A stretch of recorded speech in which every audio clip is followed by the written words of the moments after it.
Beloveds, it's Reverend Ben, and this is your weekly video. There's a wonderful chalice lighting that I was introduced to today by Courtney for our staff meeting, and I want to share it with you. It's by Reverend Lisa Garcia Sampson.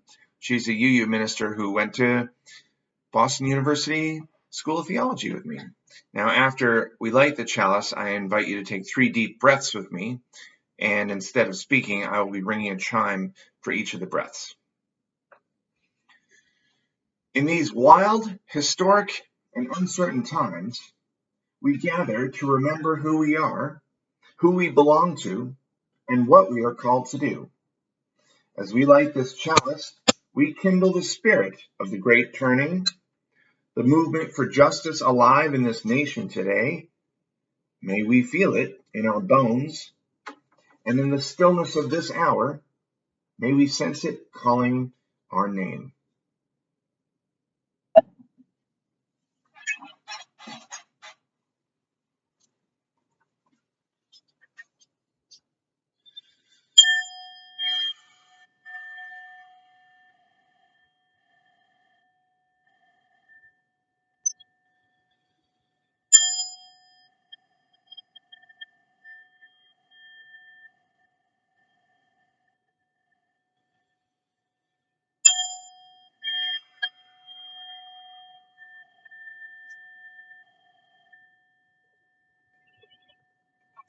Thank you.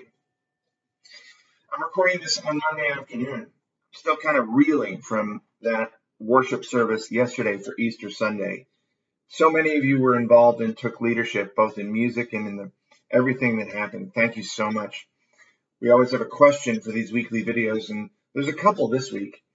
One relates to Bianca Hatton's story about having a base. Remember when you play tag, you go to a base and you have to put your hand on base. And she asked, well, what is her base? And reached back like this and came to the conclusion that her base is Black women. What is your base? Where do you go for safety, for comfort, for direction?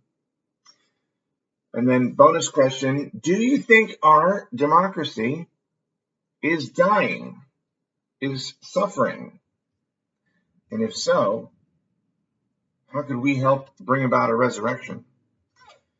Write your answers in an email to me in the text chat of YouTube or on our Facebook group. This Wednesday, April 8th, we have Fellowship on Tap. It's the second Wednesday of the month. It'll be at Bayboro Brewing this month from 6 to 8 p.m. Contact Kat Lee for details, and you don't have to drink alcohol to come and hang out. This Friday, the meditation group with Beth Wall begins at 11:30, and then on Sunday, the discussion group at 9:30 in the Gilmore Library. Contact Bob Klingman for details about that. Our worship service will be led by John and me, John Motter. It's called Embracing Accurate History. We're going to have an intergenerational perspective. Music by the Bell Choir and a solo by Robin, one of the new choir members. We'll also be recognizing graduates of the racial justice team. They do a class called Living the Pledge, and the graduates of that class will be recognized. Then after the service, you can visit the fellowship desk in Conway Hall during coffee hour. Find out what's happening here at the church, including our remaining Mingle fundraisers. Now, every Sunday from 4 to 5 p.m., there's a Freedom Vigil that's actually partly organized by our own Courtney.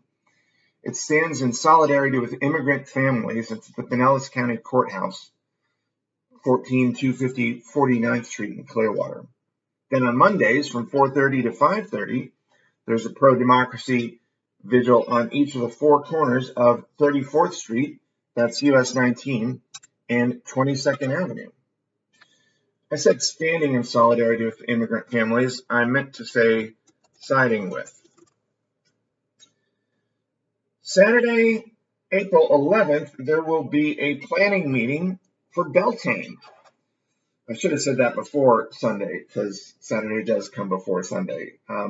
So that'll be at noon. It'll be at a Panera near Largo. The Beltane celebration actually happens on May 2nd, but if you want to help plan it, come this Saturday at noon to the Panera. You should register for the church retreat as soon as you can. The retreat itself is on April 18th. That's not this Saturday, but next Saturday. And see our website to register. And for details, talk to Todd Wellman. That brings us to Sunday, April 19th. From 11:30 a.m. to 12:30 after the worship service, there will be a religious education family focus group. Now, they're looking for feedback from families on how you'd like to see the children's program flourish. Children are encouraged to provide feedback too. It'll be at Conway North. They'll have light refreshments. Any families past or present are welcome to attend. And if you can't get there, email re@uustpete.org. You get the registration link, or you can just send your feedback if you can't make it. And at the end of this video, there will be a QR code. And I think most of us know that our beloved Diane Newman has died. The service will take place on Wednesday, April 22nd, at the clubhouse of Town Shores, which is actually where Lucinda and I live, as well as some of you. That'll begin at 5 p.m. Our new member class in April has been postponed to Saturday, June 20th, and I just heard that both people who couldn't attend the class in April can attend it in June, so I'm very excited. If you know someone who wants to sign up for it, please let them know and please have them sign up for it. It'll be from 10 to 4. And if you need childcare, let us know soon. The classes for the next church here will take place in November, in February, and then we'll have a third one next summer. I'm going to be out the last week of April for a staycation, and not this Friday, but next Friday, I will be out of the office for the Florida UU Ministers Association retreat. I'm making a day trip to Orlando for that retreat. The deadline for this video is Monday at 9 a.m. Email me if you have an announcement you want in here. It's helpful to have the word video in the subject line. And remember that when we have a flame like this and we blow it out like that, that's an opportunity to ignite the flame inside ourselves. I believe that inner flame to be an unquenchable fire. Let's keep it lit so that we can remember we're not alone. I love you, and I hope to see you soon. Blessings.